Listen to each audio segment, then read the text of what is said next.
اگر 3 منٹ اس مسئلے پہ گفتگو کر سکے کہ صدیق کو علی نے نہیں مانا تھا تو کعبے کے رب کی قسم ہے میں محمد کے منبر پہ قدم رکھنا چھوڑ دوں گا. اور نہیں مانتا نہ مان, تیرے ماننے سے کیا فرق ہے؟ ہم سے کیوں لڑتا ہے؟ لڑنا ہے تو حسین کے نانے سے جا کے لڑ, جس نے اپنی زندگی میں صدیق کو اپنے مسلح پہ کھڑا کیا, ان سے جا کے لڑ. آج نہیں لڑتا تو قیامت کے دن لڑ کے دیکھ لینا. تیرا شمار محمد کے ساتھ لڑنے والوں میں ہوگا, ہمارا ساتھ محمد کی بات پہ گردن کے جھکانے والوں کے ساتھ ہوگا. تو کون ہوتا ہے نہیں مانتا؟ اور نہیں مانتا تو علی کو پوچھ اس نے کیوں مانا تھا. اور آج بات آئی ہے تو سن لو, یاد رکھنا بات کو. اور خدا کے فضل و کرم سے علماء کو مخاطب ہو کے کہتا ہوں کہ تم نے بھی یہ بات کبھی نہ سنی ہوگی. نبی کی سنت کے 3 طریقے ہیں اس بات کے. سنت کہتے ہیں قولی سنت کو, نبی کے قول کو, نبی کے فعل کو, نبی کی تقریر کو. ایک بات نبی نے کہی وہ سنت ہے, کر کے دکھائی وہ سنت ہے, کسی کو کرتا ہوا دیکھ کے اس کو اس پہ ثابت رکھا وہ سنت ہے. آؤ اور میں تمہیں بتلاؤں, اور نبی نے ابو بکر کی امامت کو 3 سنتوں سے ثابت کیا ہے. قولی سے بھی ثابت کیا, فعلی سے بھی ثابت کیا, تقریر سے بھی ثابت کیا. غشی تاری صحابہ مسجد نبوی میں دم بخود بہتے حجرہ عائشہ کی طرف دیکھ رہے ہیں. اس کے حجرے کی طرف دیکھ رہے ہیں جس کا نام تجھ کو گوارا نہیں ہے. اس کے حجرے کی طرف کہ قرآن نے جس کو مومنوں کی ماں کہا ہے, اور جو اس کو ماں نہیں کہتا وہ مومن نہیں ہے, اور جو مومن ہے عائشہ اس کی ماں ہے, اور عائشہ جس کی ماں نہیں وہ مومن نہیں. قرآن کا فیصلہ ہے. ازواجہ تمہارے ماننے سے کیا فرق کرتا ہے؟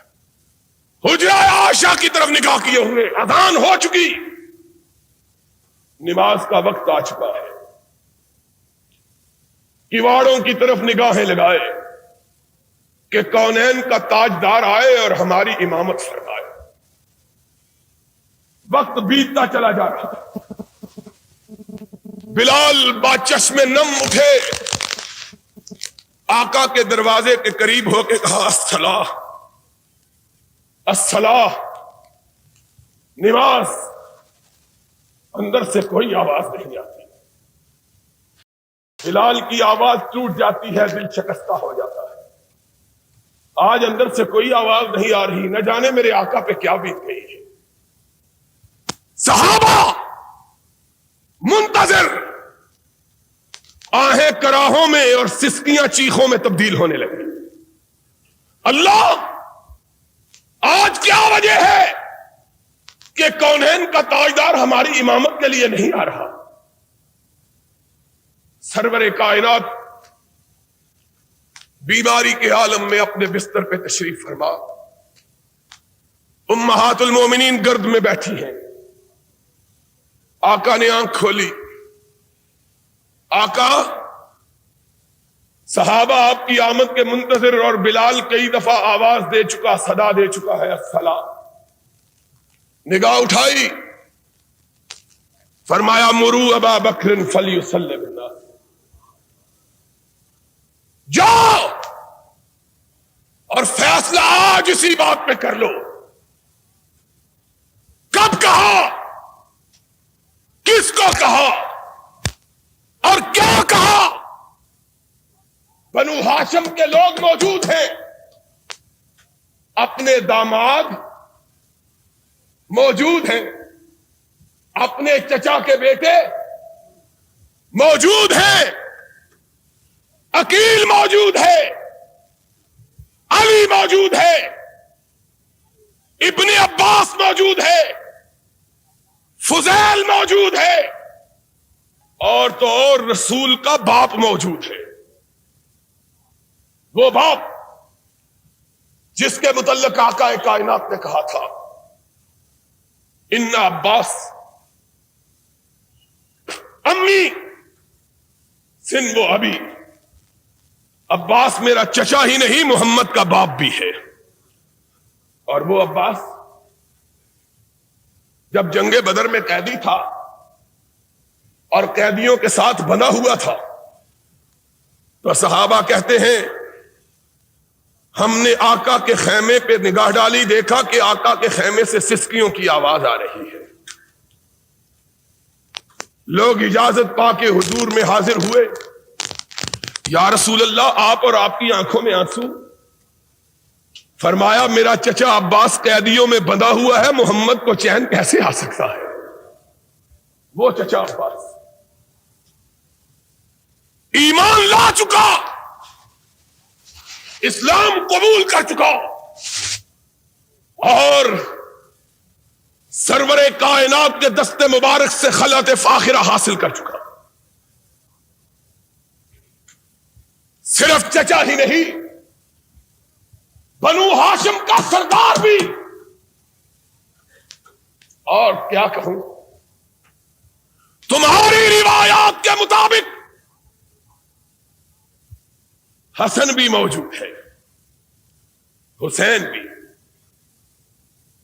لیکن امامت کے لیے میرے آقا تو نے پکارا تو کس کو پکارا؟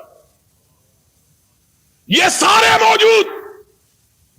کہا مرو ابا بکر فلیصلی بالناس، جاؤ میرے چچا عباس کو کہو، میرے داماد علی کو کہو، میری دو بیٹیوں کے شوہر عثمان کو کہو، میرے لختے جگر حسن کو کہو، فاطمہ کے جگر گوشہ حسین کو کہو، تم پیچھے کھڑے ہو جاؤ، عائشہ کا باپ آگے کھڑا ہو جائے۔ مرو ابا بکر فلیصلی بالناس، جاؤ ابو بکر کو کہو آگے کھڑا۔ اور کس کی مجال ہے کہ دم مارو؟ کوئی اعتراض کر کے دیکھے تو صحیح۔ وہ اعتراض کرنا تھا تو اس دن کرتے، کیوں نہیں کہا؟ آقا کس کو آگے کھڑے کر رہے ہو؟ کون بولے؟ کس کی مجال ہے کہ لفظ آئی؟ اور صدیقہ بولی، میں نے کہا کہ بولی نہیں، عرش والے نے بلوایا تاکہ بات پکی ہو جائے۔ کہا یا رسول اللہ کسی اور کو کہہ دیجیے۔ نگاہ اٹھائی، فرمایا لا ينبغي لقوم ان يكون فيهم ابو بکر ان يؤمهم غيره، ابو بکر کے ہوتے ہوئے کوئی دوسرا محمد کے مصلی پہ کھڑا ہونے کی جرت کر سکتا ہی نہیں ہے۔ مرو ابا بکر فلیصلی بالناس، جاؤ میرے صدیق کو کھڑا کرو۔ ہائے ہائے، تیسری مرتبہ پھر خدا نے کہلوایا، آقا کسی اور کا مسئلہ کس طرح پکا کر رہا ہے۔ کہا یا اللہ والمؤمنون الا ابا بکر، فرش والے بھی نہیں مانتے، عرش والا بھی نہیں مانتا۔ نہ فرش والے مانے نہ عرش والا مانے تو اکیلے ابو بکر کو مانے۔ جاؤ ابو بکر کو کہو میرے مصلی امامت پہ کھڑا ہو جاؤ۔ بلال نے تب دستک دی، اندر سے ارشاد ہوا جاؤ میرے صدیق کو میرے جیتے جی میرے مصلی پہ کھڑا کر دو، کہ آنے والے جب کوئی اعتراض کرے تو کسی اور پہ نہ کرے، محمد پہ کرے، تاکہ اپنا ناتا تو اس سے توڑ لے۔ اعتراض کرنا ہے تو اس پہ کرو۔ اور سنو، قومی سنت یہاں ثابت ہوئی، اور صدیق کی امامت کے لیے محمد کی تینوں سنتیں اکٹھی ہو رہی۔ کھڑے ہو گئے، ارشاد ہوا مجھ کو اٹھاؤ۔ آقا کیا بات ہے؟ فرمایا میں بنو ہاشم کو دیکھوں میرے ابو بکر کے پیچھے ہیں کہ نہیں ہیں؟ میں دیکھوں تو صحیح کہ پیچھے کون رہا ہے. کون ہے جس نے حکم سے سرتابی کی؟ کون جو میرے کھڑے ہوئے کو نہیں مانتا؟ جس کو میں نے آگے کیا ہے کون ہے جو اس کو پیچھے کرتا ہے؟ دیکھوں تو صحیح. آقا کائنات اٹھائے گئے, حجرہ عائشہ سے قدم باہر رکھا, صفوں پہ نگاہ ڈالی, آسمان کی طرف رخ کیا, چہرہ گلنار ہو گیا. اللہ تیرا شکر, اپنے جیتے جیتے اپنی امت کو ایک امین کے سپرد کر کے جا رہا. باہر نکلے اور کونین کا تاجدار سچا نبی تھا. باہر نکلا, صحن مسجد خوشبو سے مہک اٹھا کہ محمد کریم آئے اور خوشبو نہ پھیلے. صحابہ نے خوشبو سونگی, حدیث کے الفاظ کھنکارنا شروع کیا تاکہ ابو بکر کو پتا چل جائے کہ امام اعظم آ گئے ہیں. اعظم آ گئے, پیچھے ہٹ جائے. خوشبو صدیق نے بھی سون لی اور پیچھے ہٹنے لگے. کائنات کے امام نے کندھے پہ ہاتھ رکھ دیا, فرمایا جس کو محمد نے آگے کیا ہے وہ پیچھے نہیں ہٹ سکتا. فعلی سنت سے بھی صدیق کی امامت کو ثابت. پھر اس سے بھی آگے, نماز جاری رکھو. محمد نے بھی اسی صف میں کھڑے ہو کے نماز کی نیت باندھ لی جس صف میں صدیق کھڑا تھا. تینوں سنتوں سے ثابت کیا. اعتراض کرنا ہے تو محمد پہ کرو, ہم پہ اعتراض کیا کرتے ہو؟ ان پہ کرو جس نے آگے کیا ہے, یا ان تین اماموں پہ کرو جس نے آگے اس کو کھڑا کیا جانا مان لیا ہے. علی پیچھے کھڑے, حسین, اور بولو حسین, حسن, اور تمہارا عقیدہ یہ ہے کہ ان کی پشتوں میں باقی 9 بھی زندہ تھے. اگر باقی 9 بھی زندہ تھے تو 12 کے 12 جس کے پیچھے کھڑے ہیں, تمہیں اس کے پیچھے کھڑے ہوتے ہوئے کیا تکلیف ہوتی ہے؟ جس کے پیچھے 12 معصوم کھڑے, تمہیں اس کے پیچھے کھڑے ہونے میں کیا ہے؟ بات کیا کرتے؟